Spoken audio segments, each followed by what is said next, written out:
Hey guys, Mr. Abyss here with Life as a Shonen. If you are enjoying the content in our channel, don't forget to like our videos and go ahead and subscribe.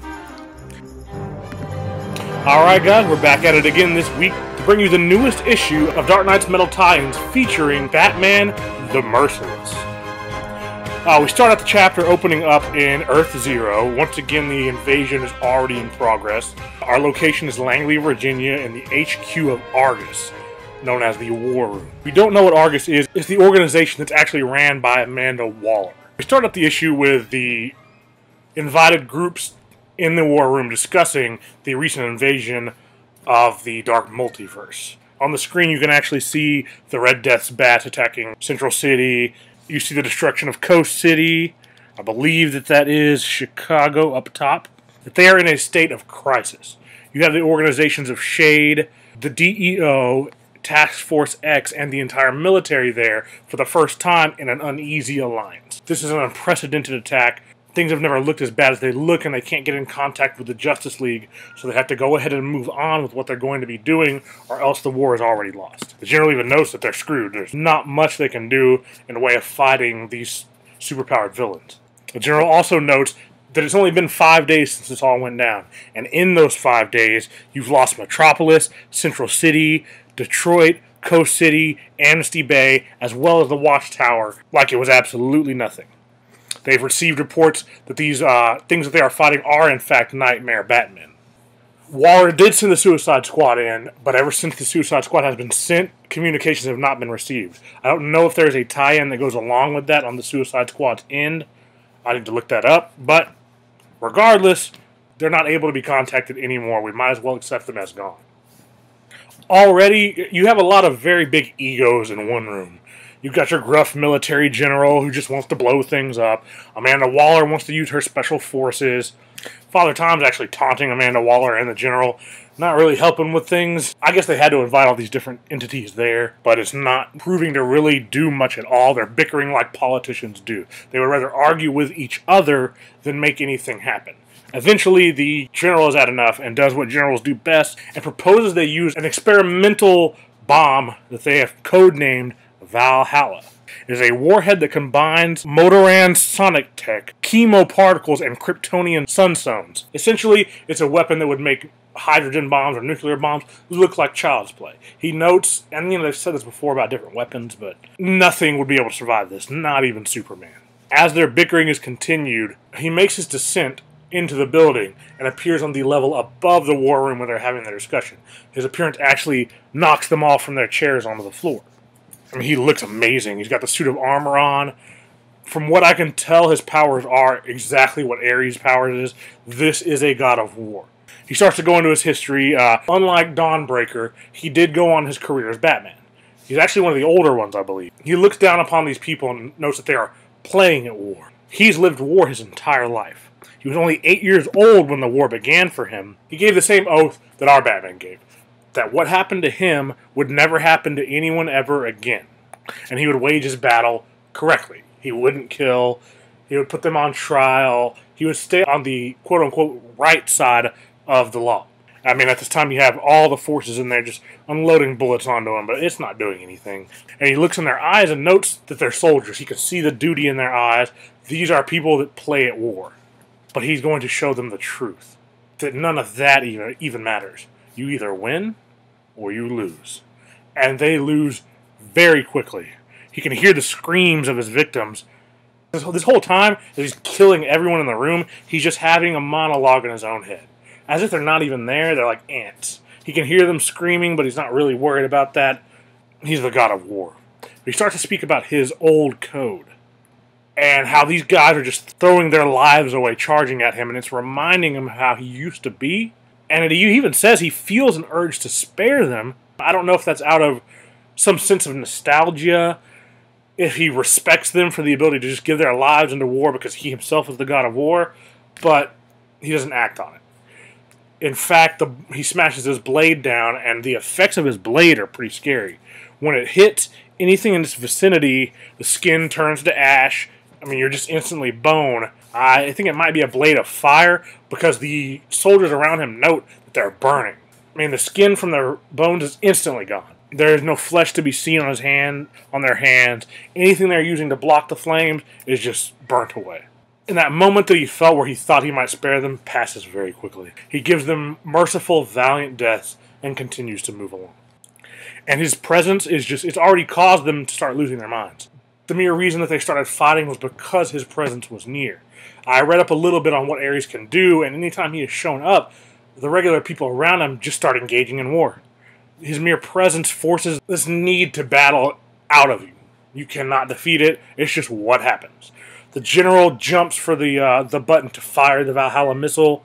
Trevor decides to try and stop him because to bomb them is to destroy the entire city of Virginia. Trevor's supposed to be the reason here. You can't kill all of these innocent people. There's got to be a different way to do this, but the general is not hearing any of it and manages to click the button ordering the firing of the Valhalla missile. Trevor begins to pummel the general, but Amanda Waller makes her re-entrance, points a gun at him, telling him that this was the only option. You know, Amanda Waller's about as ruthless as any person in all of DC. In her mind, she sees it as a simple math problem. Kill millions, save billions. Done.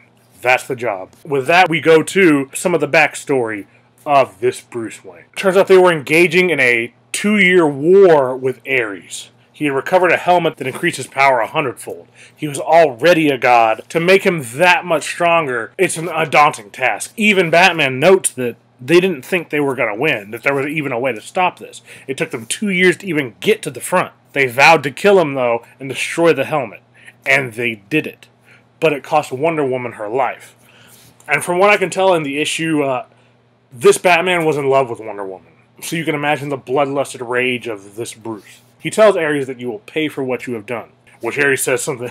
Ares gives a pretty cool reply and asks Bruce to enlighten him.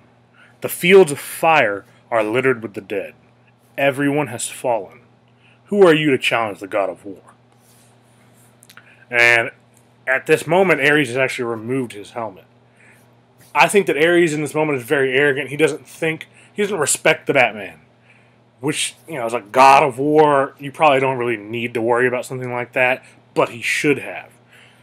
Because the Merciless, in another monologue in his head, it notes that Diana had warned him of the power of the ability of the helmet to corrupt.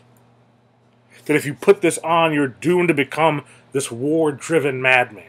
I don't know if it's the arrogance once again popping up, or if it's just the despair that he has felt from losing everything in this war, the woman he loves, probably most of the world, the entire Justice League. He just wants vengeance at this point, so he grabs the helmet and places it on his head, instantly turning him into the god of war.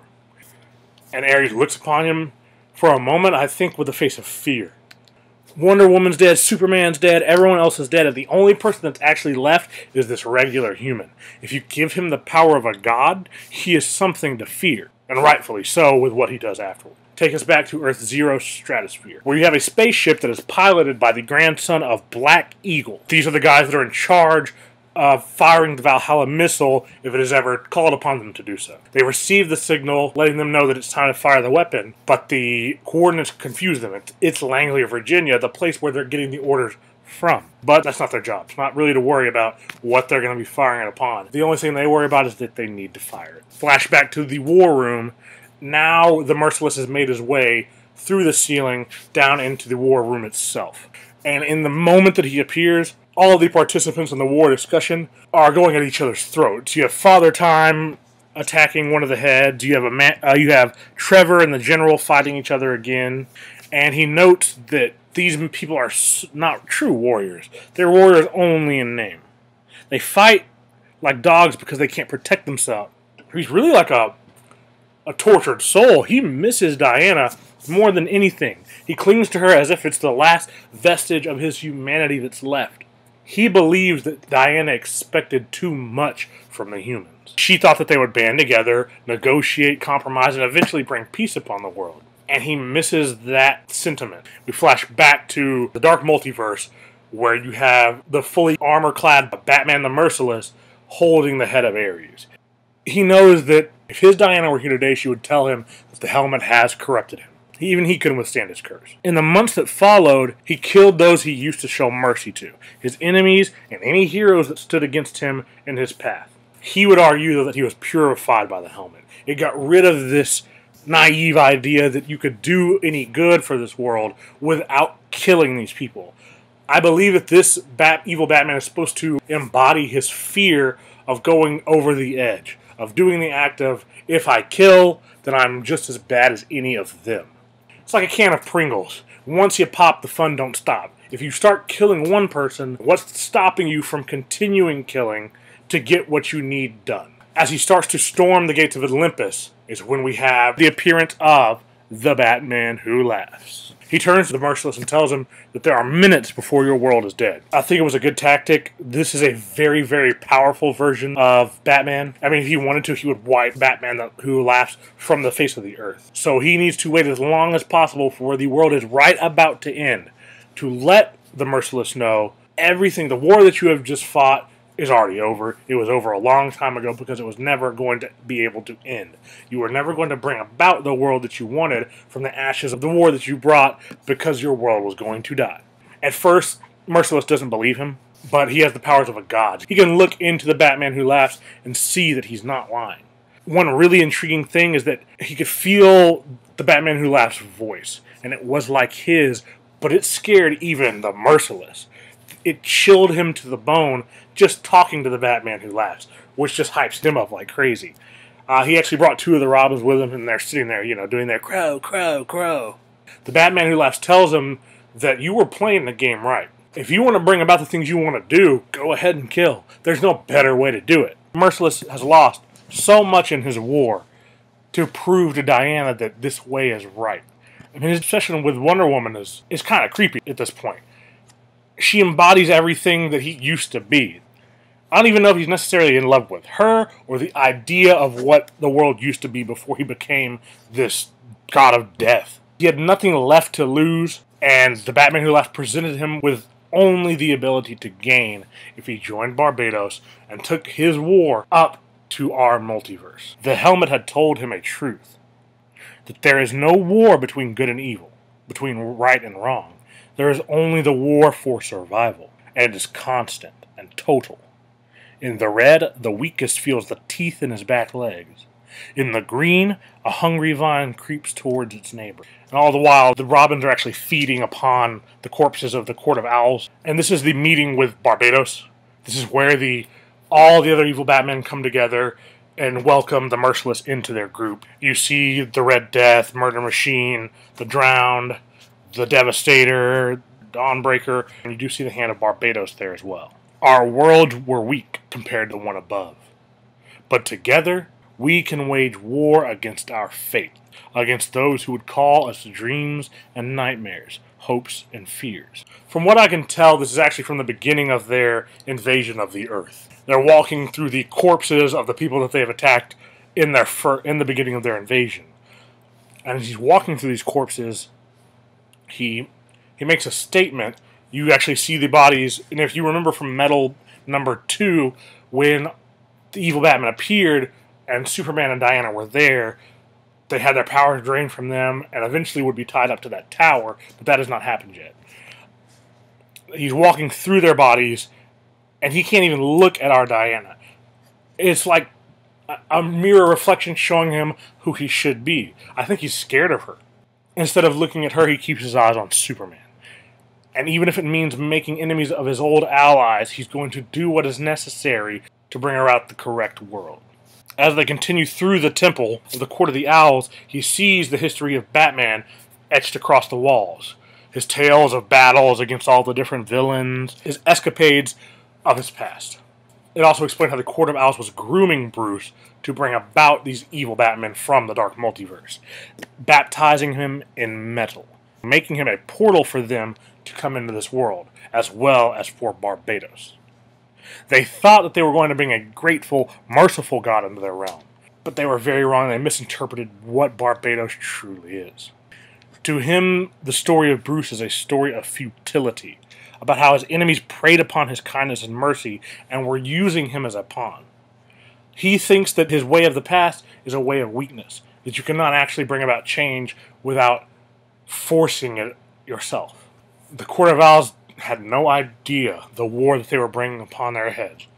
And right at that moment, we flash back to a point in the timeline where the invasion of the Merciless is happening, and the vehicle is actually dropping the Valhalla missile. The people on the plane actually know it looks like a bomb's already gone off here. So, I mean, they're not really sad about firing it. There's nothing left anyways. The bomb hits and starts to go off, and like that, the explosion's gone.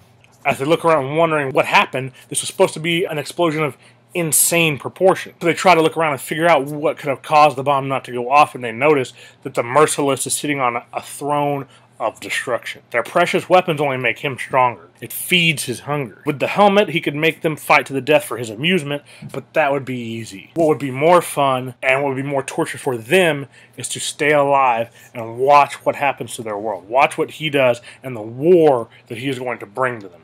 And while he's sitting on his throne, he actually looks down and notices that some of the survivors of the city have surrounded him or are bowing to him, praying to him as a god. It's a very tortured Batman. He's constantly lamenting how things used to be, how they are now, as if what he is now is too heavy of an existence. He etches into the wall scratching of Diana herself, further showing his deep, deep obsession with what she represented and who she was, and how she warned him once he put it on, he would never take the helmet off. He starts to apologize to Diana.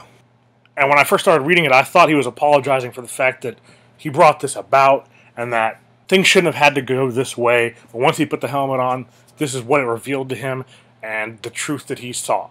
But I was wrong. He's actually sorry that Diana tried to take it from him. You sit there wondering, what, take it from him? What do you mean? Can't be our Diana. But what he is referencing is, when he had thought that Ares had killed Diana, he was wrong. Diana was stunned. So after Bruce donned the helmet, Diana reached for it, and the helmet had already corrupted Bruce. Bruce noticed that she was going for the helmet. And once he had it, he could not give it up. He had to strike Wonder Woman down, simply for wanting the helmet. It has consumed him in an instant. Bruce could not even handle it. He picks up Trevor by the throat. Trevor is trying to fight. It's useless. There's no point. You're a regular person fighting a god. And he looks into Trevor's eyes and sees the mercy in his eyes, the restraint, and says, that's why you're going to lose. By the fact that you have those emotions in war, this world will fall to Barbados. This world will fall to Barbados and Batman the Merciless, the new god of war. And that is it for the issue this week. If you are enjoying the content in our channel, don't forget to like our videos and go ahead and subscribe.